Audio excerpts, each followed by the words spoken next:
നമസ്കാരം എല്ലാ പ്രേക്ഷകർക്കും ഗൾഫ് ടുഡേയിലേക്ക് സ്വാഗതം. ഞാൻ ശ്രീനിധി പ്രദീപ്. നോക്കാം വാർത്തകൾ വിശദമായി. പശ്ചിമേഷ്യൻ സംഘർഷത്തിനിടെ പുതിയ അന്ത്യശാസനവുമായി ട്രംപ്.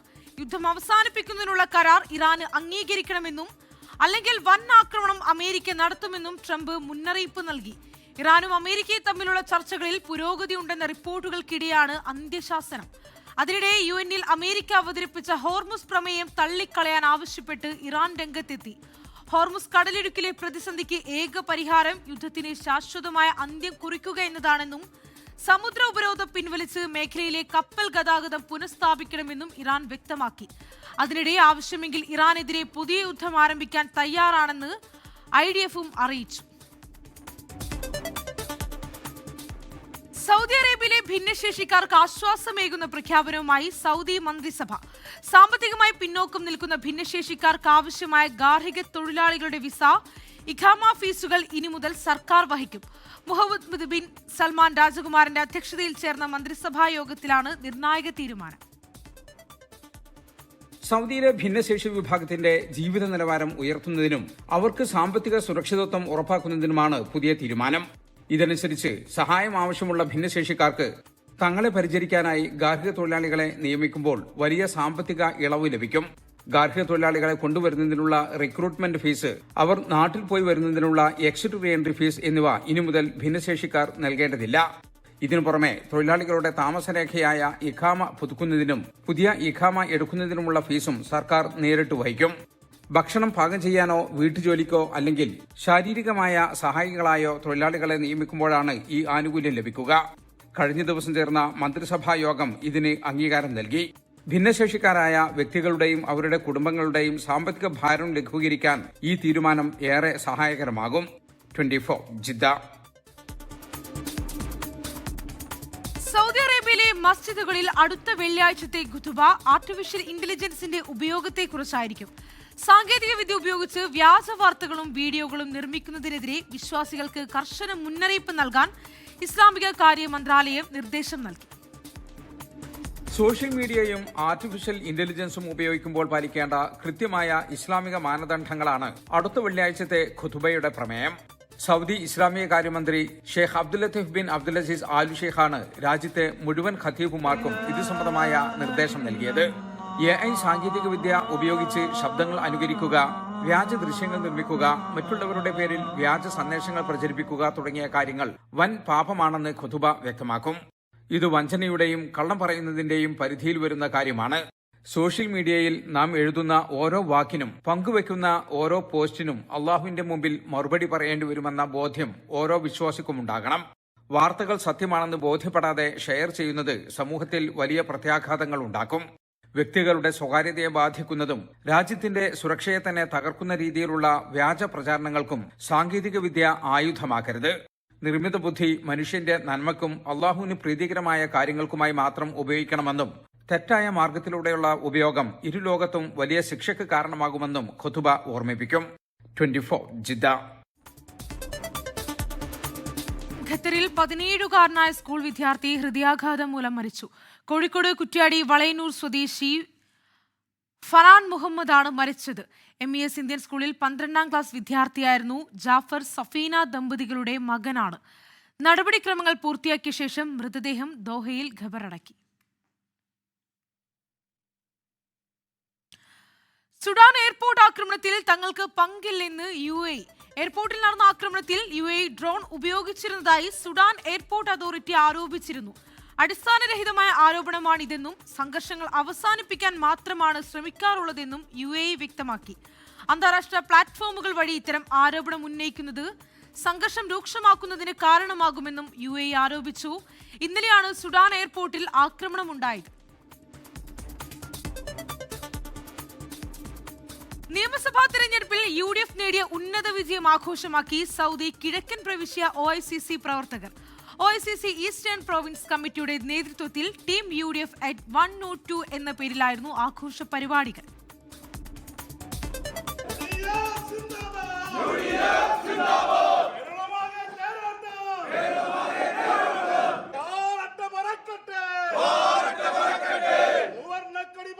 UDF നേടിയ ഉന്നത വിജയം UDF at 102 എന്ന പേരിലായിരുന്നു സൗദി കിഴക്കൻ പ്രവിശ്യ OICC കമ്മിറ്റിയുടെ നേതൃത്വത്തിൽ പ്രവർത്തകർ ആഘോഷിച്ചത്. ദമാം ബദർ ഹാളിൽ നടന്ന പരിപാടിയിൽ KPCC മുൻ executive committee member Ahmed Pulikkal മുഖ്യാതിഥിയായിരുന്നു. ആക്ടിംഗ് പ്രസിഡന്റ് നൌഷാദ് തഴവയുടെ അധ്യക്ഷതയിൽ OICC national committee president Biju Kallumala ഉദ്ഘാടനം ചെയ്തു.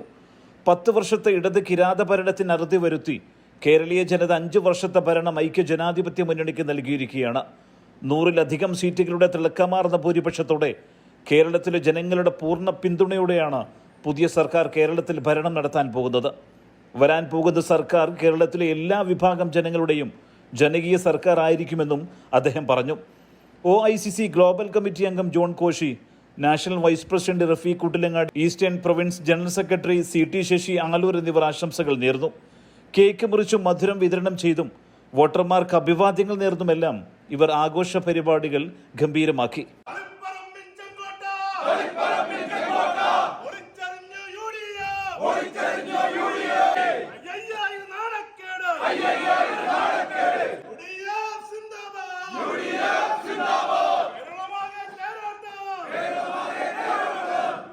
ഈസ്റ്റേൺ പ്രൊവിൻസ് സംഘടനാ ചുമതലയുള്ള ജനറൽ സെക്രട്ടറി ഷിഹാബ് കായംകുളം സ്വാഗതവും ട്രഷറർ പ്രമോദ് പൂപ്പാല നന്ദിയും പറഞ്ഞു. സുബൈറുദ്ദീനൂർ, 24 ദമാം. ഇപ്പോൾ വരുന്നൊരു വാർത്തയിലേക്കാണ്. പശ്ചിമബംഗാളിൽ BJP നേതാവ് സുവേന്ദു അധികാരിയുടെ സഹായി വെടിയേറ്റ് കൊല്ലപ്പെട്ടു. ചന്ദ്രനാഥ് ദത്ത് എന്നയാളാണ് കൊല്ലപ്പെട്ടത്. വിവരങ്ങൾ പങ്കുവയ്ക്കാൻ ശ്രീനാഥ് ചന്ദ്രൻ കൂടി കൊൽക്കത്തയിൽ നിന്ന് ചേരുന്നുണ്ട്. ശ്രീനാഥ്, തെരഞ്ഞെടുപ്പിന് പിന്നാലെ വലിയൊരു അക്രമ സംഭവം ഉണ്ടാകുന്നു. ഇപ്പോഴിതാ സുവേന്ദു അധികാരിയുടെ സഹായിയാണ് വെടിയേറ്റ് കൊല്ലപ്പെട്ടതെന്ന് മനസ്സിലാക്കുന്നു. പോലീസ് അന്വേഷണം ആരംഭിച്ചു. വിവരങ്ങൾ എങ്ങനെ? ശ്രീനിധി, ഈ തെരഞ്ഞെടുപ്പ് ഫലം വന്നതിന് ശേഷമുള്ള സംഘർഷങ്ങളിൽ ഏറ്റവും ഗുരുതരമായ ഒരു സംഭവമാണ് ഇപ്പോൾ ഉണ്ടായിട്ടുള്ളത്.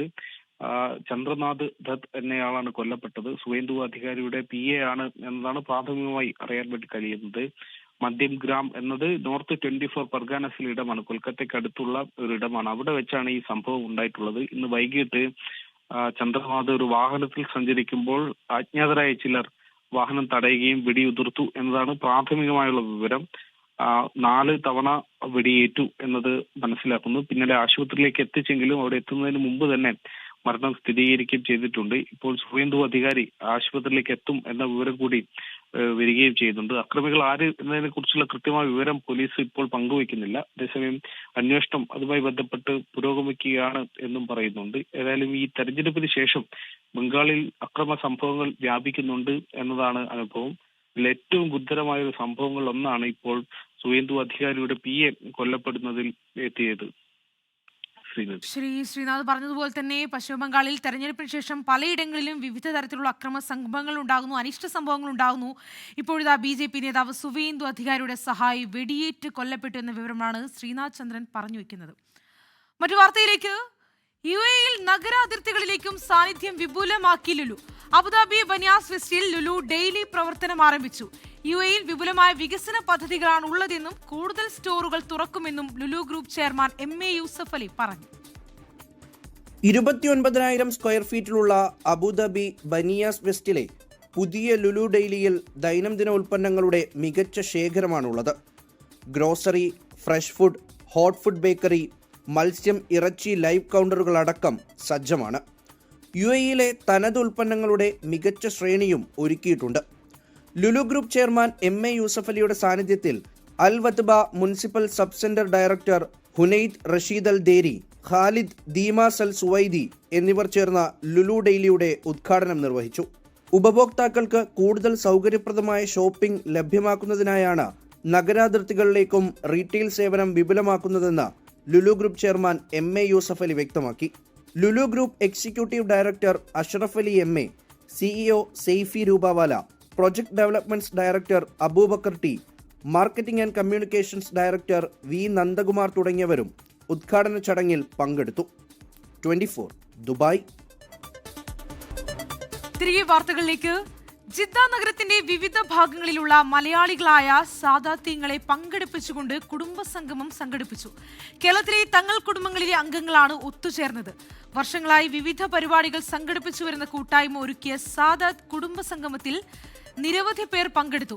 പ്രഭാഷണങ്ങൾ, കുട്ടികൾക്കും മുതിർന്നവർക്കുമുള്ള വിവിധ മത്സരങ്ങൾ, ആരോഗ്യ പഠന ക്ലാസ്, സംഗീത വിരുന്ന് തുടങ്ങി വൈവിധ്യമാർന്ന പരിപാടികൾ അരങ്ങേറി.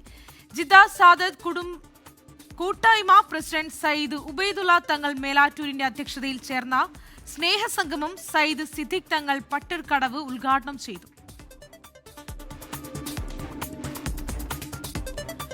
മേക്ക് ഇറ്റ് ഇൻ എമിറേറ്റ്സിലെ ബുർജിൽ പവലിയൻ സന്ദർശിച്ച് UAE ഭരണാധികാരികൾ. UAE president Sheikh Mohammed bin Zayed Al Nahyan, vice president Sheikh Mohammed bin Rashid Al Maktoum തുടങ്ങിയവർ ബുർജിൽ പവലിയനിൽ എത്തി.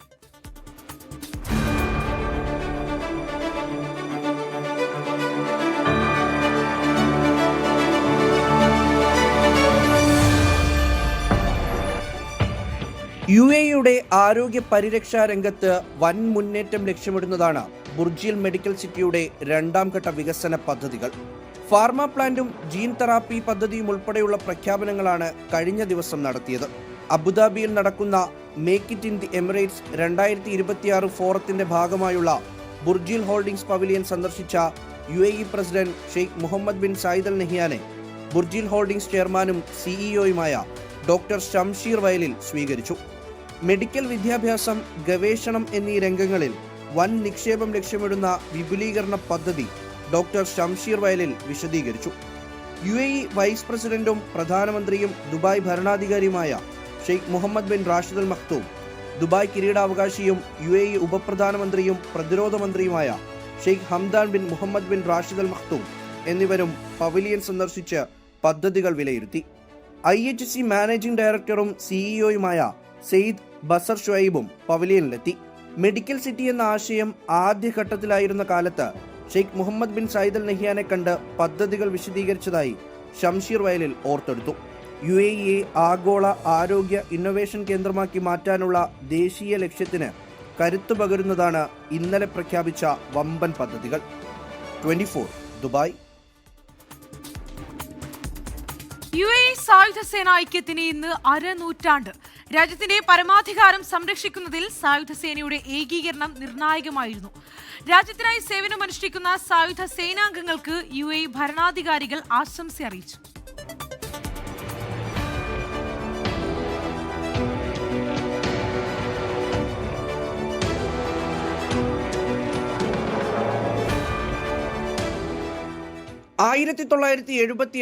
മെയ് 6 UAE സായുധ സേനയുടെ ഏകീകരണമുണ്ടായത്. ഇന്ന് 50-ാം വാർഷികത്തിലേക്ക് കടക്കുമ്പോൾ രാജ്യം ആ ചരിത്രപരമായ തീരുമാനത്തിന്റെ മൂല്യം തിരിച്ചറിയുകയാണ്. ഇറാൻ ആക്രമണങ്ങളുടെ 50 ദിവസങ്ങളും മറ്റൊരാക്രമണ സാധ്യതയും മുന്നിൽ നിൽക്കെയാണ് 50-ാം വാർഷികം എത്തുന്നത്. അപ്രതീക്ഷിതമായി കഴിഞ്ഞ ദിവസങ്ങളിലുണ്ടായ ആക്രമണം പോലും UAEക്ക് ചെറുക്കാനായി. രാഷ്ട്രപിതാവായ Sheikh Zayed bin Sultan Al നഹിയാന്റെ ദീർഘവീക്ഷണത്തിന്റെ അടയാളമാണ് UAE സായുധ സേനയുടെ ഏകീകരണം. UAEയുടെ സ്ഥിരതയ്ക്കായി പ്രതിരോധശേഷി വർദ്ധിപ്പിക്കുമെന്ന് president Sheikh Mohammed bin Zayed Al Nahyan എക്സിൽ കുറിച്ചു. രക്തസാക്ഷികളായ സൈനികരുടെ ത്യാഗങ്ങളെ സ്മരിക്കുന്നു. UAEയുടെ കരുത്ത് ജനങ്ങളിലും ഐക്യത്തിലുമാണെന്ന് അദ്ദേഹം കൂട്ടിച്ചേർത്തു. സായുധ സേന രാജ്യത്തിന്റെ ഉരുക്കുകോട്ടയാണെന്നായിരുന്നു vice president Sheikh Mohammed bin Rashid Al മഖ്തൂമിന്റെ പ്രതികരണം. സായുധ സേന ഏകീകരണം മുതൽ ഓരോ ചുവടുവയ്പിലും അദ്ദേഹത്തിന്റെ പങ്കുണ്ടായിരുന്നു. ഓരോ എമിറേറ്റിലെയും ഭരണാധികാരികൾ സായുധ സേനയെ അഭിനന്ദിച്ചു. ഒരു വർഷം നീണ്ടു നിൽക്കുന്ന ആഘോഷ പരിപാടികളാണ് സായുധ സേന ഐക്യത്തിന്റെ 50-ാം വാർഷികത്തോടനുബന്ധിച്ച് നടക്കുന്നത്. 24 ദുബായ്. ദേശീയ തലത്തിൽ 1ാം റാങ്കിന്റെ നേട്ടവുമായി പാലാ ബ്രില്യൻ സ്റ്റഡീസ് സെന്ററിലെ വിദ്യാർത്ഥികൾ.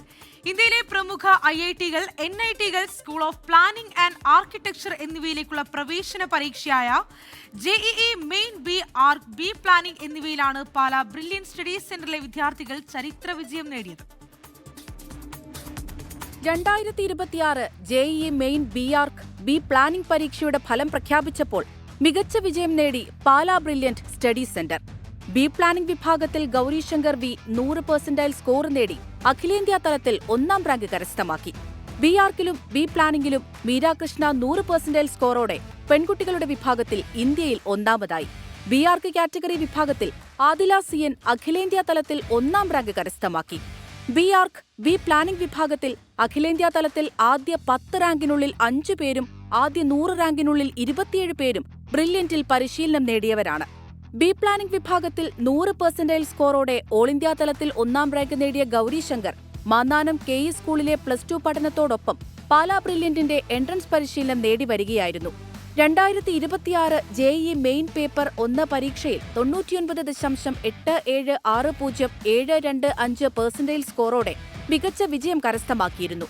ബി.ആർക്ക് പെൺകുട്ടികളുടെ വിഭാഗത്തിൽ 100% സ്കോറോടെ ഇന്ത്യയിൽ ഒന്നാമതെത്തിയ മീര കൃഷ്ണ, ബി പ്ലാനിംഗ് വിഭാഗത്തിൽ അഖിലേന്ത്യാ തലത്തിൽ 9ാം റാങ്കോടെ പെൺകുട്ടികളുടെ വിഭാഗത്തിൽ 1ാം സ്ഥാനം കരസ്ഥമാക്കി. +2 പഠനത്തിന് ശേഷം ബ്രില്യന്റിൽ ബി.ആർക്ക്, ബി പ്ലാനിംഗ് സ്പെഷ്യൽ റിപ്പീറ്റർ ബാച്ചിൽ എൻട്രൻസ് പരിശീലനം നേടി വരികയാണ്. ആർക്കിടെക്ചറിലും പ്ലാനിംഗിലും അഭിരുചിയുള്ള വിദ്യാർത്ഥികൾ സ്വപ്നം കാണുന്ന ദേശീയ സ്ഥാപനങ്ങളായ NIT, school of planning and ആർക്കിടെക്ചറുകളിലും അഡ്മിഷൻ ലഭിക്കുന്നതിനുള്ള പ്രവേശന പരീക്ഷയാണിത്. ഉന്നത വിജയം കരസ്ഥമാക്കിയവരെ ബ്രില്യന്റിലെ ഡയറക്ടർമാരും അധ്യാപകരും സ്റ്റാഫ് അംഗങ്ങളും ചേർന്ന് അനുമോദിച്ചു. News desk 24. തിരികെ വാർത്തകളിലേക്ക്. മുഖ്യമന്ത്രി തീരുമാനത്തിന് മുമ്പായി MLA-മാരുമായി കൂടിക്കാഴ്ച നടത്താൻ AICC നിയോഗിച്ച നിരീക്ഷകർ തിരുവനന്തപുരത്തെത്തി. സംഘാംഗങ്ങളായ മുകുൾ വാസ്നിക്കും അജയ് മാക്കനും നാളെ MLA-മാരുമായി ചർച്ച നടത്തും. ഒരാഴ്ചക്കകം മുഖ്യമന്ത്രിയെ തീരുമാനിക്കാനാണ് നേതൃത്വത്തിന്റെ നീക്കം. കേരളത്തിലെ കാര്യം ചർച്ച ചെയ്യാനല്ല താൻ ദില്ലിക്ക് പോയതെന്ന് മടങ്ങിയെത്തിയ രമേശ് ചെന്നിത്തല പ്രതികരിച്ചു. KPCC ആസ്ഥാനത്ത് നാളെ MLA-മാരുമായി നിരീക്ഷണ സംഘാംഗങ്ങൾ നടത്തുന്ന കൂടിക്കാഴ്ചയിൽ മുഖ്യമന്ത്രി ചർച്ചയിലെ അഭിപ്രായങ്ങൾ തേടും. ശേഷം ഘടകകക്ഷികളുടെ അഭിപ്രായം കൂടി ആരാഞ്ഞ AICC-ക്ക് റിപ്പോർട്ട് നൽകും.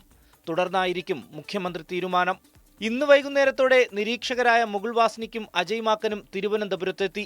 Kharge ji sent both of us here, and tomorrow is the CLP meeting, and we'll attend the CLP meeting. We are here to attend the CLP meeting, so nothing else, nothing more to say. Thank you. KC Venugopal, VD Satheesan, Ramesh Chennithala തുടങ്ങി 3 നേതാക്കൾക്കായും ചരടുവലികൾ ശക്തമായിരിക്കെ തീരുമാനമെടുക്കുന്നത് ഹൈക്കമാൻഡിന് കഠിനമാണ്. ചർച്ചകൾ ചൂടേറുന്നതിനിടെ ഡൽഹിയിലെത്തി നേതാക്കളെ കണ്ട രമേശ് ചെന്നിത്തല തിരുവനന്തപുരത്ത് മടങ്ങിയെത്തി. കേരളത്തിലെ കാര്യങ്ങൾ ഇപ്പോൾ observers ഇവിടെ വന്നിട്ടുണ്ട്. അവരെ എല്ലാ MLA-മാരുമായിട്ടും നേതാക്കന്മാരുമായിട്ട് സംസാരിച്ച് അവരുടെ റിപ്പോർട്ട് ഹൈക്കമാൻഡിന് കൊടുക്കും. അതനുസരിച്ച് ഹൈക്കമാൻഡിന് തീരുമാനമെടുക്കും. അതാണ് കോൺഗ്രസിലെ രീതി. ആ രീതിയിലുള്ള കാര്യങ്ങൾ നടക്കും. 3 പേർക്കും പരസ്യ പിന്തുണയുമായി നേതാക്കൾ രംഗത്തെത്തി കഴിഞ്ഞു. വരും ദിവസങ്ങളിലെ തീരുമാനങ്ങൾ കോൺഗ്രസിനെ സംബന്ധിച്ച നിർണായകമാണ്. 24 തിരുവനന്തപുരം.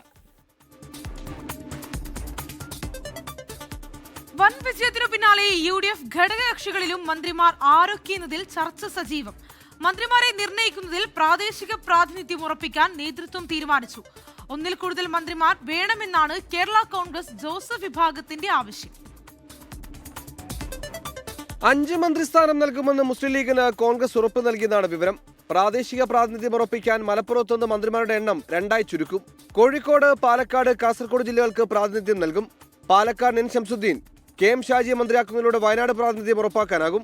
കോഴിക്കോടിന് പാറക്കൽ അബ്ദുള്ള, കാസർഗോഡിന് കലക്ടർ മാഹിനാജി, അല്ലെങ്കിൽ AK അഷ്റഫ് എന്നിങ്ങനെയാകും പരിഗണന. പാർട്ടി നേതൃത്വം പാണക്കാട് സാദിഖ് അലി ശിഹാബ് തങ്ങളുടെ നേതൃത്വത്തിലുള്ള ഉന്നതാധികാര സമിതിയും ഉത്തരവാദിത്തപ്പെട്ട ബഹുമാന്യരായ നേതാക്കന്മാരും ഇരുന്ന് ആലോചിച്ച് എടുക്കുന്ന ഒരു തീരുമാനത്തിന്റെ ഭാഗമായിട്ടായിരിക്കും മുന്നണിയുമായി സംസാരിക്കുക, മുന്നണി നേതൃത്വമായി, കോൺഗ്രസിന്റെ നേതൃത്വമായി സംസാരിക്കുക. അതൊക്കെ അവർ തീരുമാനിക്കേണ്ട കാര്യങ്ങളാണ്. മന്ത്രിയാവുക എന്നൊക്കെ പറയുന്നത് ഏത് രാഷ്ട്രീയ പ്രവർത്തനെ സംബന്ധിച്ചിടത്തോളം അത് ആഗ്രഹിക്കുന്നതിൽ തെറ്റൊന്നുമില്ല. പക്ഷെ എന്നെ സംബന്ധിച്ചിടത്തോളം എൻ്റെ പാർട്ടി എന്താണോ തീരുമാനിക്കുന്നത്, പാണക്കാട് തങ്ങൾ എന്താണോ തീരുമാനിക്കുന്നത്, അത് തന്നെയാണ് പ്രധാനം. 1 കൂടുതൽ മന്ത്രിസ്ഥാനങ്ങൾ വേണമെന്ന അവകാശവാദവുമായി കേരള കോൺഗ്രസ് ജോസഫ് വിഭാഗം ഇന്ന് രംഗത്ത് വന്നു. ഈ തെരഞ്ഞെടുപ്പിൽ വിട്ടുവീഴ്ച ചെയ്ത ഏക party Kerala Congress party. 2 seat നമ്മൾ വിട്ടുകൊടുത്തു, 1 സീറ്റ് എക്സ്ചേഞ്ച് ചെയ്തു.